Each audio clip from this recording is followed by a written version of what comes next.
আমাদের সঙ্গে উপস্থিত হয়েছে অনুভব সেন। অনুভব এই বছর ক্লাস 12 94.25% নিয়ে আইএসসি বোর্ড থেকে পাস করেছে। ওর স্কুল ছিল সল্টলেক স্কুল ইংলিশ মিডিয়াম। অনুভব, congratulations for your outstanding result in class 12।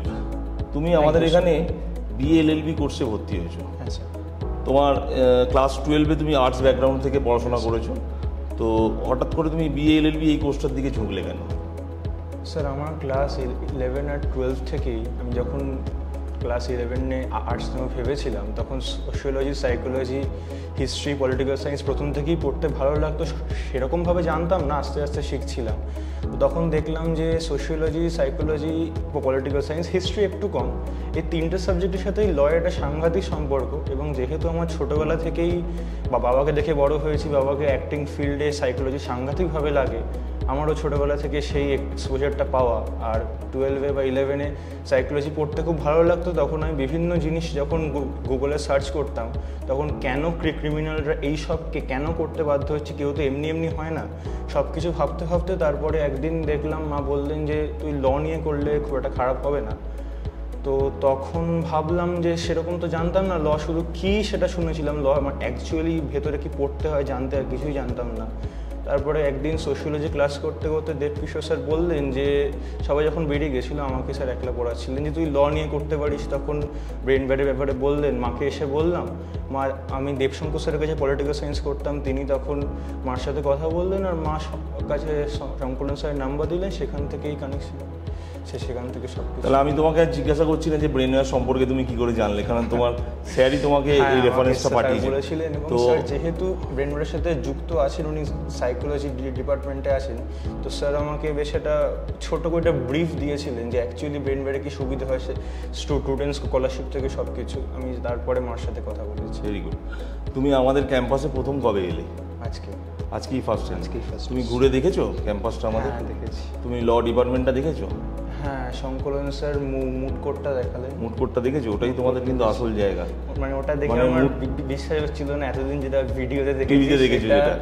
এবং এরপরে তোমরা আশ্চর্যজনকভাবে আরও যেটা জানতে পারবে সেটা হচ্ছে যে অ্যাকচুয়াল কোর্ট ভিজিট কী হয়। মানে আমরা টিভিতে যেটা সিনেমাতে দেখি ইয়র অনার বলে এই চাবড়াচ্ছে, চেঁচামেচি করছে, ওগুলো কিন্তু অ্যাকচুয়াল কোর্টেতে ওই জিনিসগুলো হয় না।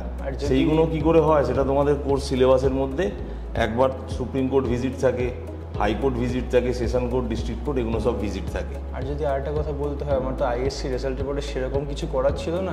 এই সময় বিভিন্ন মুভি দেখেছি যার মধ্যে পিঙ্ক ছিল, শহীদ ছিল। পিঙ্কে দেখলাম কীভাবে অমিতাভ বচ্চন যে ক্যারেক্টারের রোল প্লে করেছিলেন, সেখানে যারা সেক্সুয়ালি অ্যাবিউজড মহিলারা তাদের তিনি জাস্টিস দিচ্ছেন। শহীদ ফিল্মে দেখেছিলাম যেভাবে রাজকুমার রাও যে ক্যারেক্টারটা করেছিলেন, সেখানে তিনি যারা প্রাইম অ্যাকিউজ ছিল কিন্তু তাদের কোনো প্রমাণ ছাড়াই পুলিশ গ্রেপ্তার করেছিল। বম্বে যে কেস হয়েছিল সাংঘাতিক সেটা হয়ে গেছিলো টেররিস্টদের জন্য, সেখানে তিনি ফাইট করেন, লাস্টে গিয়ে তার মৃত্যু হয় যেহেতু তাকে কোনোভাবেই সেই প্রমাণটা করতে দেওয়া হয়নি।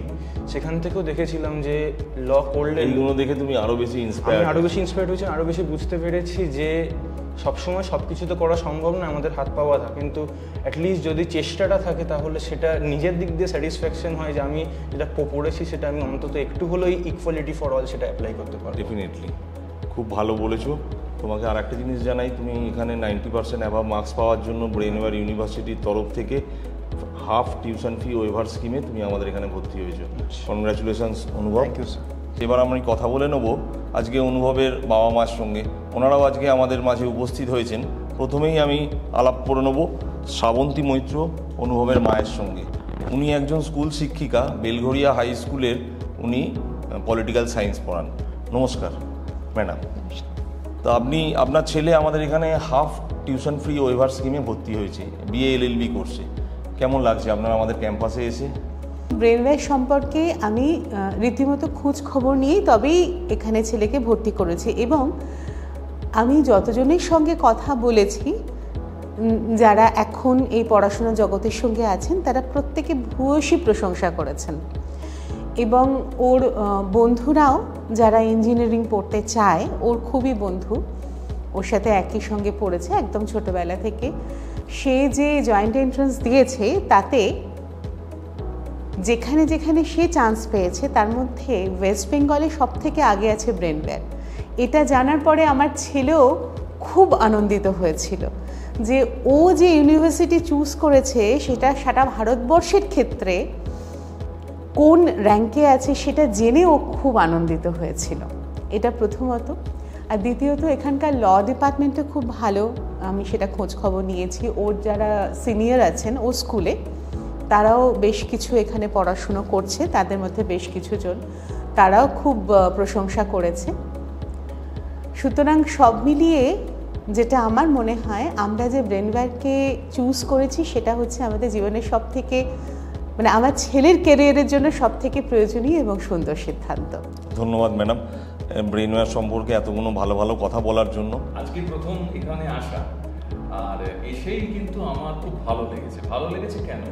সত্যি কথা বলতে কি, ধরুন আমরা যেখানে থাকি, দমদমে থাকি, এবার একদম শহরের একদম মানে প্রাণকেন্দ্র বলা যেতে পারে। তো সেখান থেকে আমি যখনই বারাসাতের এখানে, বারাসাত শহরটা আমার খুব পছন্দের জায়গা, আমার খুব ভালো লাগে বারাসাত। রবীন্দ্র ভবনে অনেকবার নাটক করে গেছি, এই সমস্ত জায়গায় ডাকবাংলো, ওখানে যে শেঠ পুকুর রয়েছে, ওইখানে যে স্কুলের মাঠে আমি যখন আন্তর্জাতিক যুব বর্ষকে আস্তে আস্তে পড়ছিলাম, যে সেখানে আমাদের গণসঙ্গীতের আমাদের টিম ছিল, আমরা সেখানে এই আমাদের উত্তর 24 পরগনার যে আমাদের টিম ছিল সাথে আমরা ফার্স্ট হয়েছিলাম। ফলে বারাসাত আমার কাছে একটা অন্য নস্টালজিয়া সেটা। আর সেইখানে আমাদের ছেলে বারাসাতে এই ব্রেনওয়্যার ইউনিভার্সিটিতে আসছে, এবং এর যে অ্যাম্বিয়েন্স, ঢোকার পরেই মনটা আরো ভালো হয়ে গেল। আপনাদের এখানে খুব সুন্দর ব্যবস্থাপনা এবং খুব আন্তরিকতার সঙ্গে আমি যেটুকু দেখলাম যে বিভিন্ন জায়গায় তো আমাদের ঘুরতে হলো, এই অ্যাডমিশনের যে প্রসিডিওর, তার জন্য বিভিন্ন জায়গায় আমাদের ঘুরতে হলো। সংকলনের সঙ্গে আমার মিসেসের আলাপ হয়েছিল, আমাদের ওর প্রাইভেট টিউটর দেবকিশোর স্যারের মাধ্যমে। এবার তারপরে তো সেটা তো একটা মাধ্যম হলোই, এখানে প্রথম যোগসূত্র যদি বলা যায় তাহলে সংকলন। হ্যাঁ, তো তারপর থেকে কিন্তু সংকলনের পরেও তো আরো অনেক মানুষজন আছেন, এবং সেইখানে যখন এখানে আসলাম, এখানে প্রত্যেকের যে আন্তরিকতা সেটা কিন্তু মনটাকে ছুঁয়ে গেছে। দেখুন, ইনিশিয়ালি একটা জায়গায় যখনই আমি পা রাখছি, সেখানকার মানুষের আন্তরিকতা কিন্তু আমাকে অনেক কিছু প্রভাবিত করে। শুধু প্রভাবিত করে তা নয়, আমার ভালো লাগাতে বাধ্য করে বা বুঝতে সাহায্য করে যে পরের দিনগুলো কেমন হতে চলেছে। আমি এই অর্গানাইজেশনে আমি 20 বছর ধরে আছি, এবং আমাদের এখানে আমরা এটাকে একটা খুব ছোট্ট আকারে বলি, ইজ এ ব্রেনওয়্যার ফ্যামিলি। আমরা এটা একটা পরিবারের মতো, এবং আমাদের পরিবারে বিশ্বাস করি, সত্যি কথা। এবং আমরা খুব খুশি যে আমার ছেলে পরিবারের অন্তর্ভুক্ত হতে পেরেছে। প্রথম আমরা শুরু করি 1990 সালে। এটা আমরা এই বছর পয়লা বৈশাখে আমরা 34 বছরে পদার্পণ করলাম। আর আমাদের ইউনিভার্সিটিটা হয়েছে 2016 সালে, এটা আমাদের 8ম বছর। আমরা এই এডুকেশন সিস্টেমের সঙ্গে ধাপে ধাপে আস্তে আস্তে প্রথমে আমরা কম্পিউটার ট্রেনিং করিয়েছি, তারপর কিছু ডিগ্রি কোর্স করিয়েছি, তারপর এই ক্যাম্পাসেই আমাদের ইঞ্জিনিয়ারিং এবং ম্যানেজমেন্ট ইনস্টিটিউট ছিল, তারপর সাবসিকুয়েন্টলি আমরা ইউনিভার্সিটি করি। সেখানে যেটা আমরা প্রথম দিন থেকে যেটা আমরা খেয়াল রেখেছিলাম সেটা হচ্ছে যে কোয়ালিটি এডুকেশন, সেটার সঙ্গে আমরা কখনো কম্প্রোমাইজ করিনি, ভবিষ্যতেও করব না। কারণ আমাদের যিনি চ্যান্সেলর স্যার রয়েছেন, ওনার একটাই বক্তব্য, যেটা আমরা দিতে পারবো সেটাই আমরা বলবো। এবং সেইভাবে আপনি আমাদের ক্যাম্পাসটা দেখবেন যে আমরা কোনোভাবে না ইনফ্রাস্ট্রাকচারের ক্ষেত্রে বলুন, না আমাদের টিচার বলুন, কোনো দিকে আমরা কোনো সময় কম্প্রোমাইজ করেন। তো যাই হোক, তো আমাদের সঙ্গে জয়েন করলো, তো খুব ভালো লাগছে। না, আপনি যে একটা কথা বলেন, একটু বলি স্কলারশিপের বিষয়টা। টু বি ভেরি ফ্র্যাঙ্ক, এখানে যা ফিজ সেটা অ্যাফোর্ড করাটা আমাদের পক্ষে সম্ভব, মানে অসুবিধার কোনো কিছু নেই। কিন্তু তার মধ্যেও যেহেতু ওই স্কলারশিপটা পেলেও আপনাদের যে ব্যবস্থাটা আছে সেটাতে আমাদের ভালো যেমন লেগেছে, এটা অস্বীকার করার কোনো জায়গা নেই যে আমাদের সুবিধাও হয়েছে। কারণ শুধু যে ফিজটা লাগতো সেটা না লেগেও যে অর্ধেক ফিজ ও টিউশন ফিজ আপনারা কমিয়ে দিতে পারলেন ওর রেজাল্টের জন্য, সেটাতে ওর যতখানি কৃতিত্ব, আপনাদের যে সুবিধাটা আছে সেটার জন্য আপনাদেরও সেই প্রশংসা বা ধন্যবাদটা প্রাপ্য। না, এটা আমরা করেছি শুধুমাত্র মেরিট বেসিসে। আমরা এখানে অনেকেই আছে হয়তো যে তারা এই পুরো ফিজটা অ্যাফোর্ড করতে পারত, যেটা আপনি বললেন, কিন্তু অনেক ক্ষেত্রে দেখা যায় না, তাতে কিন্তু অনেক রকম 2 নম্বরই হওয়ার সম্ভাবনা থাকে। আজকে যদি মেরিট বেসিসেই আমি একমাত্র রাখতে পারি, সেখানে দেখুন তো কারো কিছু করার নেই। না। কিন্তু অনেকে একে ওকে তাকে নিয়ে লিখিয়ে নিয়ে আসে যে আমার আয় কম, অমুক কম, তমুক কম, সেখানে একটা গন্ডগোলের সম্ভাবনা থাকে, যার বেসিসে আমি কোনোভাবেই একটা মানে মধ্যবিত্ত ঘরের ছেলে হোক বা নিম্ন মধ্যবিত্ত ঘরের হোক বা উচ্চবিত্ত ঘরের হোক, ডিপেন্ড করবে পুরোটাই তার মার্কসের উপরে, আর অন্য কোনো ক্রাইটেরিয়ার উপর আমরা করি না। এটা ভীষণ ভালো, এটা আমাদের খুব ভালো লেগেছে। ধন্যবাদ ম্যাডাম।